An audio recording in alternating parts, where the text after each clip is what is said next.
اسلام نے مرد کی دیت 100 اونٹ مقرر کی ہے، اور آپ جانتے ہیں کہ عورت کی دیت 50 اونٹ ہے۔ اب جو ان احادیث کو پڑھتا ہے نا کہ رسول اللہ صلی اللہ علیہ وسلم نے اگر مرد قتل ہو جائے تو فرمایا 100 اونٹ ادا کرو، عورت قتل ہو جائے تو 50 اونٹ ادا کرو، وہ تو پاؤں سے زمین سے رکھ جاتی ہے کہ عورت کا خون مرد کے خون کے برابر نہیں ہے، عورت کی زندگی اور مرد کی زندگی برابر نہیں ہے۔ تو جب یہ بحث ایک مرتبہ آئی کہ عورت، اس کا خون آدھا، اس کی گواہی آدھی، اور اس کو وراثت میں بھی آدھا، تو یہ اسلام نے کیا کیا؟ اب تک مستشرقین اس پہ اعتراض کرتے ہیں، اور یہ جو امریکن لاٹ ہے، یہ بچے جب بڑے ہوں گے تو جس بچے کو پتہ چلے گا وہ ضرور پوچھے گا کہ یہ کیا وجہ ہے کہ اسلام نے اور رسول اللہ صلی اللہ علیہ وسلم نے عورت کا خون آدھا اور مرد کے 100 اونٹ اور اس کے 50 قرار دی۔ 8 مارچ کو جو کچھ پاکستان میں ہونا تھا ہوا، ایک جگہ دعوت تھی، حاضری ہوئی، تو بعض ایسی خواتین جن کا تعلق پی ٹی آئی سے تھا وہ اس دعوت میں آئی ہوئی تھیں، ہمیں کیا لینا دینا، تو جن صاحب نے دعوت دی تھی ان کے ساتھ بیٹھ کے، لیکن آواز مسلسل آ رہی تھی لاؤڈ سپیکر پر، تو ایک خاتون تقریر کر رہی تھیں اور صراحتاً کفر بک رہی تھی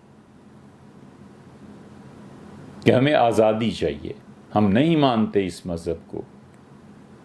یہ آپ کی ہیلری کلنٹن نے بھی ایک مرتبہ کہا تھا کہ ہم دنیا میں ہر اس ہم دنیا میں ہر اس نظریے کو مٹانے کی کوشش کریں گے جو گواہی میں عورتوں کو گواہی میں 2 عورتوں کی گواہی 1 کے برابر مانتا ہے، اور جو وراثت میں بھی آدھا حق دیتا ہے۔ یہ ان کا بیان چھپا تھا۔ تو وہ خاتون دھڑلے سے تقریر کر رہی تھی، انہوں نے کہا ہم نہیں مانتے ایسے دین کو جس میں مرد کی گواہی ہے 1 اور عورتیں 2 اس کے برابر کی، اور وراثت۔ اور پھر اس نے کہا میں تمہیں ایک بات بتاؤں، تم میں سے بہت سی میری بہنوں نے نہیں سنی ہوگی، یہ اتنا خراب مذہب ہے، اتنا خراب مذہب ہے کہ یہ کہتا ہے کہ اگر مرد قتل ہو جائے تو 100 اونٹ ادا کرو، اور عورت قتل ہو جائے تو 50 اونٹ ادا کرو۔ اس پہ تو پکار مچ گئی کہ ہیں واقعی اسلام نے یہ کہا ہے۔ تو ایک صاحب نے مجھ سے کہا، ان میں تھوڑی بہت غیرت تھی، ان کے یار حد ہو گئی، ہمیں نہیں پتا، لیکن مفتی کچھ کرو یار اس کا۔ پھر انہوں نے اس عورت کو جا کر، ان کی زیادہ تعلق تھا ان سے، کہا تم بیٹھو، اور وہ آیا ہوا ہے تو اس سے بات کرتے ہیں، کہا بلائیں اسے، تو بڑے غصے میں تھی۔ تو عورتوں نے کہا جی چھوڑیں سب مسئلے کو، ہماری دیت، ہمارا خون 50 اونٹ اور مرد کا خون 100 اونٹ۔ میں نے کہا آپ سے صرف یہی بات مجھے کرنی ہے، اور آپ مہربانی کر کے اسے سنیں، اور اس کے بعد ہم نے جانا۔ اللہ نہ کرے کہ ایک لفظ بھی ہم اس میں جھوٹ کے۔ ہم نے کہا دیکھو بی بی، یقیناً شریعت نے یہ مقرر کیا، صحیح بخاری میں، مسلم میں، وغیرہ وغیرہ کتابوں میں بہت جگہ یہ مباحث آئی ہیں۔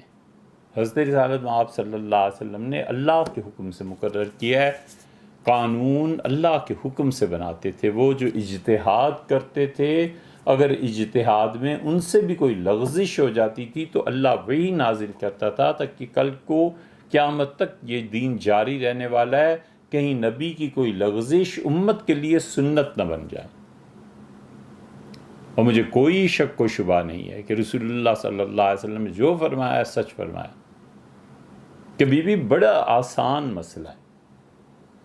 ایک لمحے کے لیے فرض کر لیں کہ میری بیوی قتل ہو جائے،